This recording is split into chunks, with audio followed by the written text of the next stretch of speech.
सोमनाथ ज्योतिर्लिंग महादेव का 12 ज्योतिर्लिंगों में से एक ज्योतिर्लिंग का नाम है सोमनाथ ज्योतिर्लिंग। आज का इस कहानी में हम सोमनाथ ज्योतिर्लिंग के बारे में जानेंगे, जैसे कि सोमनाथ ज्योतिर्लिंग कहाँ स्थित है, सोमनाथ ज्योतिर्लिंग कैसे स्थापित हुआ, सोमनाथ ज्योतिर्लिंग किसने स्थापित किया था, किस कारण से सोमनाथ ज्योतिर्लिंग का स्थापना हुआ। गुजरात प्रांत के काठियावाड़ क्षेत्र में समुद्र के किनारे सोमनाथ नामक विश्व प्रसिद्ध मंदिर में सोमनाथ ज्योतिर्लिंग स्थापित है। इस क्षेत्र को पहले प्रभास क्षेत्र के नाम से भी जाना जाता था। यह भगवान श्री कृष्ण ने जरा नामक व्याध के बाण को निर्मित बनाकर अपने लीला का संवरण किया था।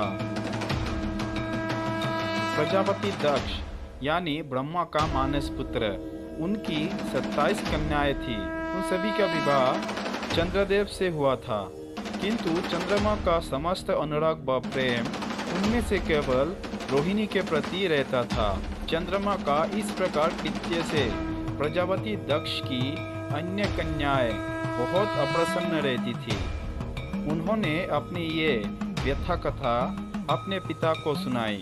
प्रजापति दक्ष ने इसके लिए चंद्रदेव को अनेक प्रकार से समझाया, किंतु रोहिणी से वशीभूत उनका हृदय पर इसका कोई प्रभाव नहीं पड़ा। अंततः दक्ष ने क्रोध होकर उन्हें श्रेयग्रस्त होने का अभिशाप दे दिया। इस श्राप के कारण चंद्रदेव तत्काल श्रेयग्रस्त होने लगे। उनके श्रेयग्रस्त होते ही पृथ्वी पर सुधा शीतलता वर्षण का उनका सारा कार्य रुक गया। चारों ओर त्राही त्राही मच गया। चंद्रमा भी बहुत दुखी और चिंतित थे और सभी देवताओं से प्रार्थना करने लगे। चंद्रदेव की प्रार्थना सुनकर इंद्रादि देवता तथा वशिष्ठ आदि ऋषिगण उनके उद्धार के लिए पितामह ब्रह्मा के पास गए।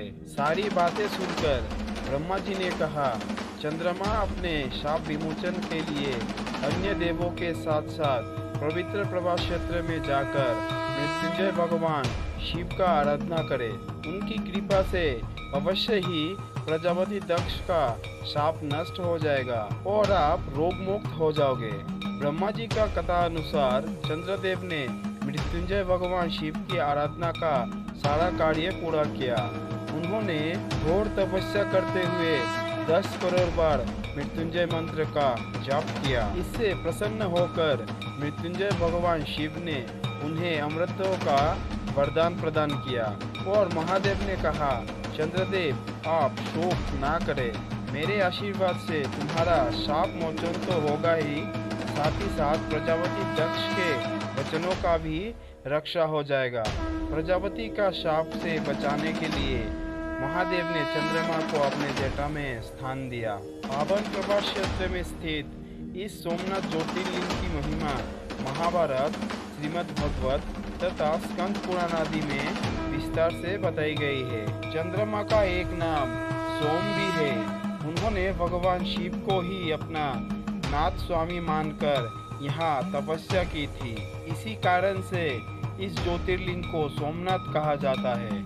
इसके दर्शन, पूजन, आराधना से भक्तों के जन्म जन्मांतर के सारे पाप और दुष्कृत्य विनष्ट हो जाती है। वे भगवान शिव और माता पार्वती की अक्षय कृपा का पात्र बन जाते हैं और मोक्ष का मार्ग उनके लिए सहज ही सुलभ हो जाती है। उनके लौकिक परलौकिक सारे कृत्य स्वयं सफल हो जाते हैं। आज का सोमनाथ ज्योतिर्लिंग का ये कहानी आप सभी को कैसे लगा, कमेंट में लिख के जरूर बताइएगा। और बाबा भोलेनाथ का सोमनाथ ज्योतिर्लिंग का इस कहानी को एक लाइक कीजिएगा। साथ ही इस कहानी को अपने परिवारजनों के साथ शेयर करके उनको भी सोमनाथ ज्योतिर्लिंग के बारे में जानने का मौका दीजिएगा। और आप सभी को किस प्रकार का कहानियाँ सुनना पसंद है, कमेंट में लिखकर बताइएगा। और इसी तरह का कहानियाँ सुनने के लिए हमारा इस चैनल अनटोल्ड कहानियाँ को सब्सक्राइब करके साथ में आए नोटिफिकेशन बेल को ऑन कर दीजिएगा, ताकि हम जब भी इसी तरह का कहानियाँ अपलोड करें नोटिफिकेशन आपको मिल जाए। तो हम मिलते हैं अगले कुछ रोमांचक कहानियों के साथ। तब तक के लिए हंसते रहिए, दूसरों को हंसाते रहिए। हर हर महादेव।